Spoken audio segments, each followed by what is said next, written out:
فرعون کو اس نے وہ خواب دیکھ لیا تھا کہ ایک ستارہ اٹھے گا اور پھر وہ گرے گا تو میری ساری سلطنت کو تباہ کر دے گا۔ نجومیوں سے اس نے پوچھ لیا، اس نے کہا کہ ایک بچہ پیدا ہوگا جو تیری سلطنت کو تباہ کرے گا۔ چاہیے تو یہ تھا کہ وہ توبہ کرتا، لیکن اس نے کیا کیا کہ اس نے بچوں کو قتل کرانا شروع کیا۔ یذبحون ابناءکم، ذبح کرا دیتا تھا تمہارے بیٹوں کو، اور بچیوں کو وہ زندہ رکھتا تھا۔ تو حضرت موسیٰ جب پیدا ہوئے تو ان کی والدہ نے پتہ کیا کیا، ان کو ایک صندوق میں بند کر کے دریا میں بہا دیا۔ اب دریا میں بہتے جا رہے ہیں تو ماں تھی تو پریشان بھی ہو گئی، ان کی ہمشیرہ کو کہنے لگی ذرا دھیان رکھنا کدھر جاتے ہیں۔ حضرت موسیٰ علیہ السلام دریا میں بہتے بہتے نا، فرعون نے نا دریا کے کنارے مکان بنایا ہوا تھا۔ آپ کو پتہ ہے بادشاہوں کا ذوق ہوتا ہے، آج کل ہمارے جو حکمران ہیں انہوں نے اس کا نام فارم ہاؤس رکھا ہوا ہے، میرا فارم ہاؤس، اور پرانے زمانے میں لوگ ڈیرا کہتے تھے۔ تو اس نے بھی اس طرح کا فارم ہاؤس بنایا ہوا تھا۔ وہاں پہ حضرت موسیٰ علیہ السلام تیرتے ہوئے تابوت کے اندر، صندوق کے اندر جا رہے ہیں۔ فرعون اور ان کی بیوی حضرت آسیہ بے اولاد تھیں، بڑی تڑپ تھی بیٹے کی، وہ بھی وہاں کھڑی تھی۔ صندوق تیرتا ہوا آیا تو فرعون نے کہا کہ جاؤ پکڑ کے لاؤ دیکھو کیا ہے۔ جب وہ لے کے آئے نا تو آپ کی ہمشیرہ جو نگرانی کر رہی تھی پریشان ہو گئی کہ یہ تو اس کے ہاتھ لگ گئے، یہ تو اب مار ڈالے گا۔ لیکن جب خوبصورت اور چمکتا ہوا بچہ دیکھا تو بی بی آسیہ کہنے لگی یہ بنی اسرائیل کا ہے ہی نہیں، یہ تو پتہ نہیں کہاں سے بہتا ہوا یہاں آ گیا ہے، تو ایسے ہی چھوڑ، یہ پتہ نہیں کہاں سے ہے، رکھ نہ لیں، رکھ نہ لیں۔ تو حضرت موسیٰ علیہ السلام وہ کہنے لگا نہیں انہی کے ہیں، موسیٰ علیہ السلام اسی کے ہیں۔ تو آسیہ کہنے لگی تیرے تو سر پہ نا بس بھوت ہی سوار ہو گیا، ہر وقت وہی لوگ تجھے یاد رہتے، یہ پتہ نہیں کہاں سے بہ کے آیا۔ اب رکھ لیا، مان گیا فرعون۔ آپ فرعون کے گھر میں جو اس لیے بچے مروا رہا تھا کہ میری سلطنت حضرت موسیٰ پیدا نہ ہو جائیں، تو اسی کے گھر میں پرورش پانے لگے، اسی کے گھر میں۔ اب عورتیں منگائیں گئی دودھ پلانے کے لیے، تو حضرت موسیٰ علیہ السلام کسی بی بی کا دودھ نہیں پیتے، تو آپ کی ہمشیرہ نہ وہیں دائیں بائیں گھومتی رہتی۔ تو کہنے لگی جناب آسیہ سے کہ میں ایک بی بی کو جانتی ہوں، بڑی صاف ستھری ہے، مجھے امید ہے یہ بچہ اس کا دودھ پیے گا۔ تو فرعون کہنے لگا دوڑ کے لا، تو وہ اپنی والدہ کو لے کے آئیں تو حضرت موسیٰ نے فوراً دودھ پینا شروع کر دیا۔ فرعون کو پھر تھوڑا شک ہوا۔ ایک روایت یوں بھی لکھی ہے بعض لوگوں نے کہ فرعون ایک دن اٹھایا ہوا تھا حضرت موسیٰ کی، ابھی تھوڑی سی عمر تھی، تو آپ نے اس کی داڑھی پکڑ کے تو ایک گھونسا دے مارا، جلالی تو شروع سے ہے نا۔ تو کہنے لگا آسیہ تو مان نہ مان یہ بچہ وہی ہے۔ تو حضرت بی بی آسیہ کہنے لگی کہ تجھے غلط فہمی ہے، یہ وہ نہیں ہے۔ اس نے کہا دیکھو نا یہ تو اٹھاتی ہے تو پیار کرتا ہے، اور میرے جب قریب آتا ہے تو اس کے لب و لہجے میں تلخی محسوس کرتا ہوں۔ اس نے کہا بچوں کو کیا پتا۔ خیر ایک طرف اس نے کھانے پینے کی چیزیں رکھ دی، ایک طرف انگارے رکھ دیے، وہ بھی حضرت آسیہ کہتی ہیں کہ تجھے سمجھ آئے بچے بچے ہوتے ہیں۔ حضرت موسیٰ بچے تو تھے پر تھے تو اللہ کے نبی نا، اللہ کے نبی تھے۔ جب اس نے کہا نا یہ بچے ہیں، تو حضرت موسیٰ علیہ السلام بجائے انگاروں کی طرف جانے کے، نبی تھے وہ سیدھے کھانے پینے والی چیزوں کی طرف بڑھنے لگے۔ فرعون کہنے لگا اب بتا۔ اللہ تعالیٰ نے حضرت جبریل کو بھیجا، انہوں نے کہا ادھر نہیں جانا آپ ادھر جائیے۔ تو آپ آگ کی طرف گئے اور ایک کوئلہ اٹھا کے زبان پہ رکھ لیا۔ تو آسیہ کہنے لگی سمجھ آئی، بچے کو کیا پتا کدھر جانا ہے کدھر نہیں جانا، اگر وہ اتنا ہی خیال ہوتا وہی بچہ ہوتا تو آگ۔ اور بعض مفسرین نے لکھا ہے یہ جو حضرت موسیٰ دعا مانگتے تھے نا رب اشرح لی صدری ویسر لی امری، یہ وہ آگ کا انگارہ جب کوئلہ منہ میں رکھا تھا نا تو اس کی وجہ سے زبان میں کچھ لکنت آ گئی، تو آپ دعا کرتے تھے کہ یا اللہ میری زبان کی وہ بند گرا کھول دے تاکہ میں کھل کے فرعون کے سامنے بات کر سکوں۔ وہیں حضرت موسیٰ پلنے لگے، وہیں پلے، وہیں جوان ہوئے، وہیں اللہ نے ساری دولتیں دی، بہن بھی ملی، ماں بھی ملی، اور سارے عزیزوں کا پیار بھی ملا۔ اسی گھر کے اندر اللہ نے پرورش کر کے فرعون کے ظلم سے بنی اسرائیل کو نجات عطا فرمائی۔ موسیٰ بھی فرعون کے گھر میں پلنے لگے، اور جب جوان ہو گئے تو فرعون کے ہاں جو ظلم ہوتا تھا حضرت موسیٰ اس پر بول پڑتے تھے، جلال فرماتے۔ تو فرعون پھر ناراض رہنے لگا، یہاں تک کہ اس نے آپ کو نکال دیا آپ تشریف لے گئے وہاں سے.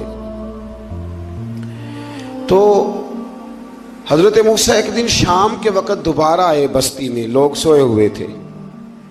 تو دو آدمی، ایک بنی اسرائیل میں سے اور ایک فرعون کی اپنی قوم میں سے، وہ دونوں آپس میں جھگڑ رہے تھے. لیکن وہ جو حضرت موسیٰ کی بنی اسرائیل کی قوم کا شخص تھا، اس پر وہ قبطی، وہ جو فرعون کے قریبی لوگوں میں سے تھا، وہ ظلم کر رہا تھا اور بودھ اٹھانے کی بات کر رہا تھا. اب اس نے حضرت موسیٰ کو پکارا کہ یہ دیکھے میرے ساتھ کس طرح کی بات کر رہا ہے. تو حضرت موسیٰ کا ارادہ بھی نہیں تھا، آپ نے بس اس کو سمجھایا. پر کچھ لوگوں کو سمجھ، تو حضرت موسیٰ نے پھر ایک مکہ مارا، ایک گھونسا مارا، صرف ایک ہی. یہ کئی تگڑے اور دلیر اس طرح کے بھی ہوتے ہیں کہ گھونسا ایک بھی برداشت نہیں کرتے. وہ ایک مارا، آدمی دھڑام سے زمین پہ گرا اور ماری گیا. حضرت موسیٰ کا ارادہ نہیں تھا لیکن وہ مر گیا. حضرت موسیٰ علیہ السلام نے اس بات پر اپنے رب سے استغفار بھی فرمائی. قرآن کہتا ہے کہ انہوں نے معافی چاہی کہ اللہ میرا ارادہ نہیں تھا.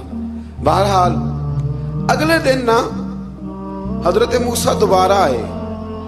وہ سنا کرتے تھے نا ہم کہ بیوقوف دوست سے عقل مند دشمن بہتر ہوتا ہے. وہ کم از کم دشمنی تو عقل مندی سے کرتا ہے نا، لیکن جو بیوقوف دوست ہو بیوقوفی. حضرت موسیٰ دوبارہ آئے تو وہ بنی اسرائیلی اگلے دن کسی اور سے جھگڑا کر رہا تھا. پھر اس نے مدد کے لیے پکارا تو حضرت موسیٰ کہنے لگے مجھے لگتا یہ ہے کہ تیری عادت ہے، تو خود بڑا جھگڑالو ہے، تو نے روز نیا جھگڑا شروع کیا ہوتا ہے. حضرت موسیٰ جب اس کی طرف بڑھے نہ ڈانٹنے کے لیے تو اس نے شور کرنا شروع کر دیا. کہنے لگتا ہے جس طرح آپ نے اسے کل قتل کیا تھا مجھے بھی قتل ہی کریں گے. یہ انسانوں کا مزاج ہے کہ آپ جب تک کسی کے طبیعت کے مطابق چلیں گے وہ راضی رہتا ہے، اور ذرا آپ اس کی طبیعت سے ہٹتے ہیں تو وہ شور کرتا ہے. اس نے کہا جی آپ مجھے بھی لگتا ہے ماریں گے. حضرت موسیٰ کلیم اللہ علی نبینا علیہ السلام کے بارے میں جب اس نے شور کیا تو بات پھر فرعون کے دربار تک گئی. وہ تو پہلے ہی بہانہ تلاش کر رہا تھا. اس نے کہا ڈھونڈو پکڑو اور معاذ اللہ شہید کریں گے. کسی نے آ کے خبر دی کہ آپ جہاں سے ہجرت کر جائیں، اس لیے کہ آپ کے لیے یہاں حالات درست. اور بھائی یہ چھوڑ دیا کریں بات کہ فلاں آدمی کے حق میں فلاں جگہ حالات کیسے خراب ہوئے. تو نبی کریم علیہ السلام مکہ چھوڑ کے کیوں آئے؟ حضرت موسیٰ علیہ السلام نے ہجرت کیوں فرمائی؟ یہ ایک ایسی عجیب بحث ہے جس کو لوگ بلا وجہ چھوڑ دیتے، بلا وجہ چھیڑ دیتے ہیں. اور بالخصوص ایک خاتون نے ایک دفعہ مجھے پیغام دیا تو میں بڑی اس کی بات سن کے مجھے عجیب لگا. وہ کہنے لگی کہ دوسری جگہ میری شادی ہوئی ہے، مجھے طلاق ہو گئی تھی، تو مجھے ایک تانا روز سننے کو ملتا ہے تو اتنی اچھی ہوتی تو وہاں نہ رہ لیتی. تو بھئی یہ کوئی تانے والی بات ہے؟ کوئی ضروری ہے کہ بیوی غلط ہوتی ہے تو طلاق ہوتی ہے؟ اللہ کے محبوب علیہ السلام کی دو صاحبزادیوں کو ابو لہب کے دو بیٹوں نے طلاق بھیج دی تھی. کس کی غلطی تھی؟ تو آپ کیا کہہ سکتے ہیں یہاں کیوں طلاق؟ تو اتنی جلدی بات تھوڑی کر دیں گے آپ، تھوڑی احتیاط فرمائیں بولنے میں. تو حضرت موسیٰ علیہ السلام وہاں سے نکلے اور آپ مدین کی طرف چلے گئے. مدین وہ علاقہ تھا جہاں فرعون کی حکومت کوئی نہیں تھی. حضرت موسیٰ جیسے ہی وہاں پہنچے تو ان کے اندر ایک جذبہ تھا، ظلم ہوتا نہیں دیکھ سکتے. جب وہاں پہنچے تو انہوں نے دیکھا لوگ اپنے اپنے جانوروں کو گھاٹ پہ پانی پلا رہے ہیں اور دو خواتین ہیں وہ بالکل پیچھے کھڑی ہیں. تو حضرت موسیٰ کلیم آگے بڑھ کے کہنے لگے تم کیوں نہیں پانی پلاتی؟ تو وہ کہنے لگی ہمارا بھائی کوئی نہیں، باپ ہمارا بوڑھا ہے. اللہ اکبر. مجبوری یہ ہے، ہم ہیں بھی پردہ دار گھرانے کی، مجبوری ہماری یہ ہے کہ جب تک یہ سارے لوگ پانی پلا نہیں لیں گے اتنی دیر تک ہماری باری نہیں آئے گی. تو حضرت موسیٰ کلیم اللہ علیہ السلام فرمانے لگے اچھا یہ بات ہے تو جانور مجھے دو. وہ ہو یہ رہا تھا کہ چونکہ مرد پانی پلا رہے تھے تو اور جتنے بھی مرد آتے جاتے تھے وہ گھستے جاتے تھے اور عورتیں بیچاری کھڑی تھیں. حضرت موسیٰ جھٹ سے آگے بڑھے، پیچھے ہٹو.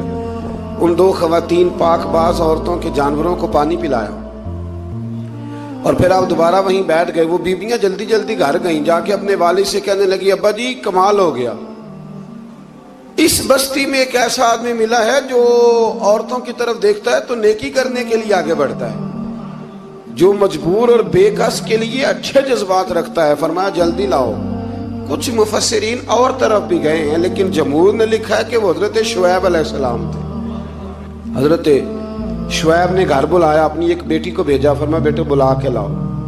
وہ جب گھر آئے تو آپ فرمانے لگے آپ میرے ساتھ اجرت طے کر لیں، 8 سال یا 10 سال آپ میری بکریوں کو چرائیں، میرے گھر میں رہیں۔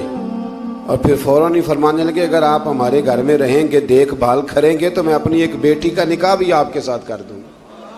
تو 8 سے 10 سال حضرت موسیٰ نے وہاں قیام فرمایا۔ اور پھر جب آپ کا نکاح ہو گیا تو آپ اپنی بیوی کو لے کے مصر کی جانب جا رہے تھے، تو رستے میں نا ٹھنڈ زیادہ ہو گئی، تو اپنی زوجہ سے کہنے لگے وہاں آگ جل رہی ہے، میں تیرے لیے آگ لے کے آتا ہوں تاکہ تو تاپ سکے، گرمی حاصل کر سکے۔ وہاں گئے تو درخت سے آواز آئی موسیٰ میں تیرا رب ہوں۔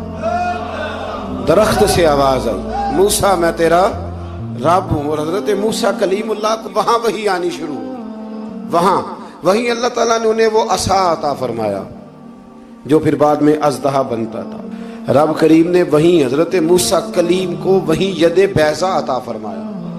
اپنا ہاتھ گریبان میں ڈال کے نکالتے تھے تو چاند اور سورج کی طرح روشنی دیا کرتا تھا۔ ید بیضا لیے بیٹھے ہیں اپنی۔ میں کبھی کبھی کہا کرتا ہوں کہ مولا کے دینے کے انداز بڑے انوکھے ہیں۔ بھائی یوسف کو کنویں میں پھینکتے ہیں تو اللہ مصر کا حکمران بنا دیتا۔ تو پھر حضرت موسیٰ وہاں سے واپس آئے اور آ کر کے آپ نے دوبارہ وہ سارا نظام زندگی شروع فرمایا۔ موسیٰ علیہ السلام نے ان کو دعوت حق دی اور کہا کہ میں تمہارے پاس واضح نشانیاں لایا ہوں، بنی اسرائیل کو میرے ساتھ بھیج دو۔ فرعون نے معجزات پیش کرنے کے لیے کہا تو حضرت موسیٰ علیہ السلام نے اپنا عصا زمین پہ ڈالا، اپنا عصا، اپنی چھڑی، اپنا ڈنڈا زمین پہ ڈالا تو وہ ایک واضح اژدہا بن گیا۔ پھر حضرت سیدنا موسیٰ علیہ السلام نے اپنا ہاتھ گریبان سے نکالا تو وہ دیکھنے والوں کے لیے روشن ہو گیا، ہاتھ کے اندر نور پیدا ہو گیا۔ ید بیضا لیے بیٹھے ہیں اپنی آستینوں میں۔ فرعون کے سرداروں نے حق کو قبول کرنے کی بجائے اسے جادو قرار دے دیا اور کہا کہ یہ تمہیں اپنے ملک سے نکالنا چاہتا ہے۔ انہوں نے کہا اس معاملے کو ذرا ڈھیل دو اور جادوگروں کو جمع کرو۔ جادوگر آئے، انہوں نے فرعون سے کہا کہ ہم حضرت موسیٰ کے مقابلے میں جادو تو دکھائیں گے معاذ اللہ، لیکن اگر ہم غالب آ گئے تو پھر ہمارا انعام کیا ہوگا؟ سودا پہلے طے کر رہے ہیں، کیا انعام ملے گا؟ اس نے کہا کہ اگر تم غالب آ گئے تو میں تمہیں اپنا قریبی بنا لوں گا۔ بادشاہوں کا قریبی ہونا بھی تو بڑی بات ہے نا، لوگ بڑے پاپڑ بیلتے ہیں قریبی ہونے کے لیے، اور یہ جو قریبی ہوتے ہیں نا، بالخصوص جو بادشاہوں کے قریبی ہوتے ہیں، بادشاہوں کی تباہی کا سبب بھی یہی لوگ ہی بنتے ہیں۔ یہ ان کو روز خبر دیتے ہیں کہ سب اچھا ہے، سب اچھا ہے، اور دنیا کے زیادہ تر حکمران انہی لوگوں کی وجہ سے تباہ ہوتے ہیں چونکہ ان کا خود عوام سے رابطہ نہیں رہتا۔ اگر وہ خود عوام کے ساتھ ڈائریکٹ رابطہ کریں تو شاید انہیں اچھی اور صاف ستھری چیزیں سمجھنے کو مل جائیں۔ خیر، جادوگروں نے جب کہا ہمیں کیا دو گے تو اس نے کہا تمہیں قریبی بنا لوں گا۔ جادوگروں نے موسیٰ علیہ السلام سے کہا کہ آپ پہل کریں گے یا ہم پہل کریں؟ تو موسیٰ علیہ السلام نے کہا تم پہل کرو۔ جب جادوگروں نے اپنی رسیاں زمین پہ ڈالیں تو لوگوں کی نگاہوں کو سحر زدہ کر دیا، جادو کر دیا اور انہیں ڈروا دیا۔ انہوں نے کہا یہ تو بڑا جادو لے آئے۔ تو اللہ تعالیٰ نے حضرت موسیٰ علیہ السلام کو حکم دیا کہ آپ بھی اپنا عصا زمین پہ ڈالیں۔ ان کی رسیاں سام بن گئی تھی نا، دراصل وہ سام بنی نہیں تھی، لوگوں کی آنکھوں پر جادو ہو گیا تھا، انہیں سانپ نظر آ رہا تھا۔ فرمایا آپ بھی اپنا عصا زمین پہ ڈالیں۔ وہ عصا سام بنا اور جادوگروں کی ساری چیزوں کو نگل ہی گیا۔ ان کی بہت ساری رسیاں سانپ بنی تھی، ان کا ایک ہی عصا سانپ بنا اور سب کو نگل گیا۔ اس طرح کے معجزے کی حقانیت اور جادوگروں کا بطلان ثابت ہوا اور فرعونی رسوا ہو گئے۔ جادوگر سجدے میں گر گئے اور اللہ پر ایمان لے آئے۔ فرعون نے انہیں دھمکی دی کہ تم میری اجازت کے بغیر ایمان لے آئے ہو، میں تمہارے ہاتھ اور پاؤں مخالف سمت سے کاٹ دوں گا، یعنی الٹا ہاتھ کاٹ دوں گا، سیدھا پیر کاٹ دوں گا، میری بغیر اجازت ایمان لے آئے ہو، اور تمہیں سولی پہ بھی چڑھوا دوں گا۔ انہوں نے کہا کہ ایمان لانے کی پاداش میں تم ہمیں سزا دینا چاہتے ہو؟ پھر انہوں نے اللہ تعالیٰ سے صبر اور استقامت کی دعا کی۔ اس کے بعد فرعون نے بنی اسرائیل کے بیٹوں کو قتل کرنے کی اور بیٹیوں کو زندہ چھوڑنے کا حکم دے دیا۔ موسیٰ علیہ السلام نے قوم کو صبر کی تلقین کی اور کہا کہ نیک انجام اہل تقوی کے لیے۔ یہاں ایک لطیف بات ہمارے صوفیاء نے بھی لکھی ہے۔ صوفیاء کہتے ہیں کہ فرعون نے کلمہ نہیں پڑھا پر جادوگر کلمہ پڑھ گئے۔ وہ کس طرح کلمہ پڑھ گئے؟ تو کہنے لگے دراصل انہوں نے آتے ہی حضرت موسیٰ کا ادب بڑا کیا تھا۔ جادوگر حضرت موسیٰ کے مقابلے میں آ کے بھی ان سے کہتے ہیں کہ رسیاں آپ پہلے ڈالیں گے کہ ہم ڈالیں؟ آپ اصحاب پہلے رکھیں گے کہ ہم رکھیں؟ تو اتنا سا ادب کیا تو رب کریم نے فرمایا جو نبی کا ادب کرے وہ بے ایمان نہیں رہ سکتا۔ جو نبی کا ادب کرے وہ بے ایمان نہیں رہ سکتا، اور جو نبی کی بے ادبی کرے وہ ایماندار نہیں رہ سکتا۔ ختم ہو گئی بات۔ یہاں ہمارے صوفیاء نے یہ بات لکھی ہے کہ چونکہ انہوں نے آتے ہی کہا تھا کہ آپ پہلے ڈالیں گے یا ہم پہلے ڈالیں، تو حضرت موسیٰ سے انہوں نے پوچھ لیا، نبی کے پوچھے بغیر پہل نہیں کی تو اللہ نے انہیں ایمان کی دولت عطا کر دی۔ اللہ تعالیٰ نے فرعونیوں پر قحط سالی کا عذاب نازل کیا۔ فرعونیوں کا طریقہ یہ تھا کہ اچھائی کو اپنا کمال گردانتے تھے، کہتے تھے یہ ہماری طرف سے، اور برائی کو معاذ اللہ بدشگونی کے طور پر موسیٰ علیہ السلام کی طرف منسوب کرتے تھے، کہتے تھے معاذ اللہ آپ کی وجہ سے یہ سارا کچھ ہو رہا ہے۔ ہوتے نا نہیں کہتے ہیں جب سے میں وہاں گیا ہوں تب سے۔ ہمارے بزرگ ایک لطیفہ بھی سنایا کرتے تھے کہ کسی زمیندار نے نماز پڑھنی شروع کی تھی تو اس کے جانور مرنے شروع ہو گئے۔ اب لوگ سمجھتے ہیں کہ معاذ اللہ شاید یہ کسی بزرگ کے سبب سے ایسا ہے، حالانکہ یہ تو اللہ کی طرف سے آزمائش ہوتی ہے، اس کی حکمتیں ہوتی ہیں۔ اللہ تبارک و تعالیٰ نے ان پر عذاب کیا نازل کیا؟ آیت نمبر 130 اور 143 کبھی آپ سورہ اعراف کی پڑھیں تو اللہ تعالیٰ نے ان پر ٹڈیوں کا، جموں کا، مینڈکوں کا اور خون کا عذاب نازل کیا۔ یہ کس قسم کا عذاب ہے؟ جمعے پڑ گئے، ٹڈیاں آ گئیں، یہ اللہ نے عذاب نازل کیا۔ جب وہ عذاب میں مبتلا ہوئے تو موسیٰ علیہ السلام سے کہا کہ آپ اللہ سے دعا کریں کہ ہم سے یہ عذاب ٹل جائے، اگر ایسا ہوا تو ہم ایمان لے آئیں گے، بنی اسرائیل کو بھی آزاد کر دیں گے۔ لیکن موسیٰ علیہ السلام کی دعا کے نتیجے میں جب عذاب ٹل جانے کے بعد فرعونی پھر اپنے وعدے سے پھر گئے۔ بنو قریظہ والوں نے بھی کئی دفعہ حضور سے وعدے کیے پر اپنے وعدوں پر قائم۔ ایک بات آپ سے یہاں روک کے عرض کر دوں، ہم بھی کئی دفعہ کہتے ہیں ذرا بریک کبھی گاڑی کی نہیں نہ لگتی تو ہم ارادہ کرتے ہیں کہ آج سے ہی نماز شروع کر دینی، ذرا طبیعت زیادہ لیل ہوتی ہے تو ارادہ کرتے ہیں نا کہ بھائی آج کے بعد ہم نے نیک، پھر کیا ہوتا ہے شفا ہو گئی تو چھٹی ہو گئی۔ یہ طریقہ درست نہیں، یہ تو کفار کا طریقہ بیان کیا نا قرآن پاک نے۔ یہاں فرمایا جب اللہ تبارک و تعالیٰ نے انہیں نجات دے دی تو اپنے وعدے سے مکر گئے، تو پھر اللہ تبارک و تعالیٰ نے بنی اسرائیل کو سمندر پار کر کے ایسی قوم کے پاس پہنچا دیا جو بتوں کی پرستش کرتی تھی۔ وہ تو بچ گئے لیکن فرعونی سارے دریا کے اندر غرق ہو گئے۔ حضرت موسیٰ علیہ السلام سے کہنے لگے کہ ہمارے لیے بھی یہ خدا بنا دیجئے۔ حضرت موسیٰ علیہ السلام نے فرمایا بت پرستی کرنے والے جاہل ہیں۔ یہ بت پرست قوم کے پاس جب گئے نا بنی اسرائیل والے، بت پوجتے ہوئے دیکھا تو کہنے لگے ہمارے لیے بھی سامنے بنا کے رکھ دو۔ فرمایا یہ تو جاہل ہیں، تم انہیں دیکھ کے اثر قبول کر رہے ہو، اور اپنی جاہلیت کے باعث یہ ہلاک ہونے والے بھی ہیں۔ پھر اللہ تعالیٰ نے بنی اسرائیل پر اپنی نعمتوں کا ذکر فرمایا، اور موسیٰ علیہ السلام نے اپنی قوم میں ہارون علیہ السلام کو اپنا جانشین فرمایا اور کوہ طور پر تشریف لے گئے۔ اللہ نے فرمایا وہاں آ جائیں، میں آپ کو تورات عطا کرتا ہوں۔ 40 دن کا یہ عرصہ تھا۔ موسیٰ علیہ السلام نے وہاں پہ جا کے، وہ سارا واقعہ بھی انہی آیات میں ہے کہ حضرت موسیٰ نے عرض کیا تھا کہ رب ارنی، یا اللہ میں تجھے دیکھنا چاہتا ہوں، تو فرمایا لن ترانی، تو نہیں دیکھ سکتا۔ وہ بھی یہاں اللہ نے ذکر فرمایا۔ پھر اللہ تعالیٰ نے اپنی ایک تجلی جب کوہ طور پہ ڈالی تو حضرت موسیٰ علیہ السلام تاب نہ لا سکے اور بے ہوش ہو گئے، اور پہاڑ بھی ریزہ ریزہ ہو گیا۔ اس کا ذکر بھی اللہ نے انہی آیات میں فرمایا۔ آیت نمبر 144 سے 155 تک حضرت موسیٰ علیہ السلام کو رسالت عطا کرنے، کلیم اللہ کا منصب عطا کرنے، تورات عطا کرنے کا ذکر ہے۔ آگے چل کے بتایا کہ جو متکبر لوگ ہیں نا وہ آیات الہیہ سے منہ پھیرتے ہیں، اور جو لوگ اللہ کی آیات اور قیامت کو جھٹلاتے ہیں ان کے اعمال باطل ہیں۔ پھر موسیٰ علیہ السلام کے کوہ طور پر قیام کے عرصے میں بنی اسرائیل کے زیورات سے بچڑا بنا کر اسے معبود بنانے کا ذکر ہے۔ ان میں ایک جادوگر تھا سامری، سنا ہے سلالہ میں اس کی قبر ہے۔ حضرت موسیٰ کوہ طور پہ چلے گئے تو اس نے پیچھے سے سونے کا ایک بچڑا بنا لیا، اس میں سونے کی تاریں اس کے منہ میں لگائیں، ہوا چلتی تھی تو بجتی تھی۔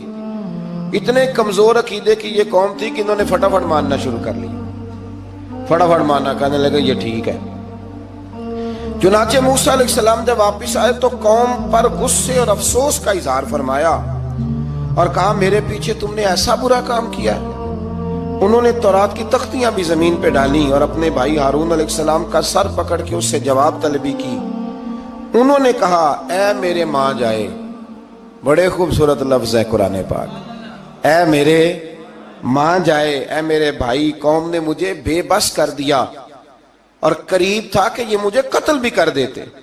اب آپ مجھ پر سختی کر کے دشمنوں کو ہنسنے کا موقع نہ دیں، کبھی بھی دشمنوں کو اپنے اوپر ہنسنے کا موقع نہ دینا چاہیے۔ پھر آیت نمبر 151 میں موسیٰ علیہ السلام کی دعا اور کلمات استغفار کا ذکر ہے۔ آگے چل کے بتایا کہ غصہ ٹھنڈا ہونے پر موسیٰ علیہ السلام نے تورات کی تختیوں کو اٹھایا جن کی تحریر میں اللہ سے ڈرنے والوں کے لیے ہدایت اور رحمت کی بشارت تھی۔ آیت نمبر 156 سے لے کر 158 تک میں موسیٰ علیہ السلام کی دعا کا ذکر ہے، جس میں انہوں نے اپنی قوم کے لیے اللہ تعالیٰ سے دنیا اور آخرت کی بھلائی مانگی۔ اللہ تعالیٰ نے فرمایا یہ کامل نعمت میں ان لوگوں کو عطا کروں گا جو ایمان کے ساتھ تقوی بھی اختیار کریں گے، یہ انہیں ملے گی نعمت، اور پھر وہ زکوٰۃ دیں گے اور اس عظیم رسول یعنی نبی کریم صلی اللہ تعالی علیہ وآلہ وسلم کی وہ پیروی کریں گے۔